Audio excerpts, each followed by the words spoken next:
Assalamualaikum warahmatullahi wabarakatuh. Nama saya Olivia Anjani dari kelas 5F Prodi Pendidikan Bahasa Inggris Universitas Singapura Bangsa Karawang. Pada kesempatan kali ini, saya akan memenuhi tugas mata kuliah Pendidikan Sosial Budaya, yaitu dengan menyampaikan materi mengenai manusia, lingkungan, dan penghidupannya. Yang pertama, saya akan menyampaikan pengertian mengenai manusia. Manusia adalah makhluk ciptaan Tuhan dengan segala fungsi dan potensinya yang patuh terhadap aturan hukum alam. Manusia mengalami kelahiran, pertumbuhan, perkembangan, dan kematian. Manusia juga berinteraksi dengan alam dan lingkungannya dengan hubungan timbal balik, baik itu positif maupun negatif. Yang kedua yaitu pengertian lingkungan.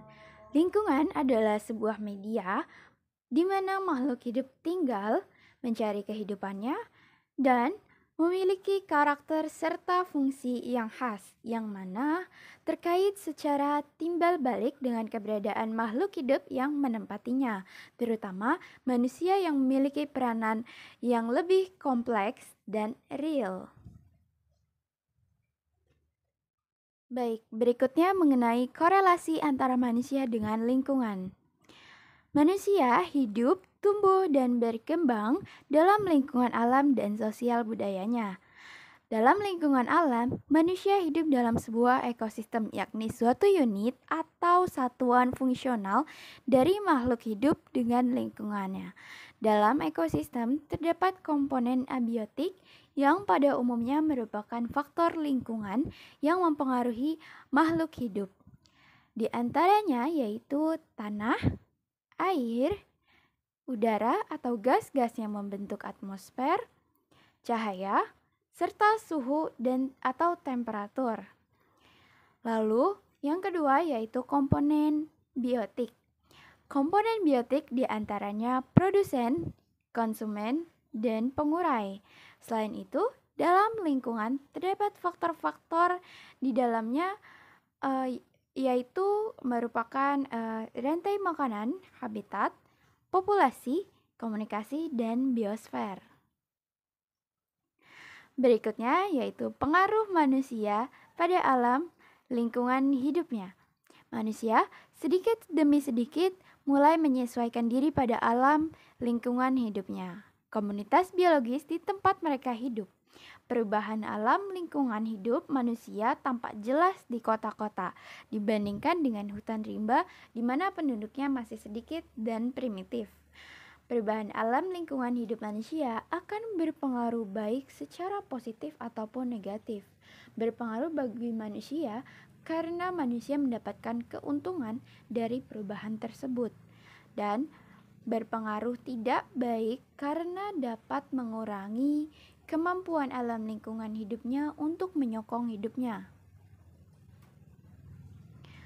Baik, sebelum saya mengakhiri materi hari ini, saya akan mencoba menarik kesimpulan dari materi hari ini. Manusia bertindak sosial dengan cara memanfaatkan alam dan lingkungannya untuk menyempurnakan serta meningkatkan kesejahteraan hidupnya demi kelangsungan hidup sejenisnya. Manusia mempunyai pengaruh penting dalam kelangsungan ekosistem habitat manusia itu sendiri. Tindakan-tindakan yang diambil atau kebajikan-kebajikan tentang hubungan dengan lingkungan akan berpengaruh bagi lingkungan dan manusia itu sendiri.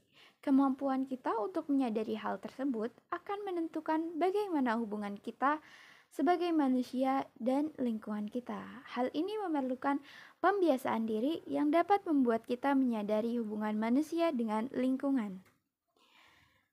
Baik, itu dia kesimpulan yang dapat saya ambil dari materi hari ini.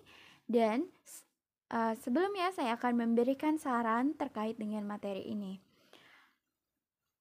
Manusia perlu mengambil kebijakan-kebijakan terhadap lingkungan sebagai usaha untuk memperoleh efisiensi pemanfaatan sumber alam dan lingkungan. Kita sebagai manusia wajib menyadari bahwa kita saling terkait dengan lingkungan yang mengitari kita. Kemampuan kita untuk menyadari hal tersebut akan menentukan bagaimana hubungan kita sebagai manusia dan lingkungan kita. Hal ini memerlukan pembiasaan diri yang dapat membuat kita menyadari hubungan manusia dengan lingkungannya. Terima kasih, itu saja yang dapat saya sampaikan. Semoga bermanfaat. Kurang dan lebihnya mohon dimaafkan. Wassalamualaikum warahmatullahi wabarakatuh.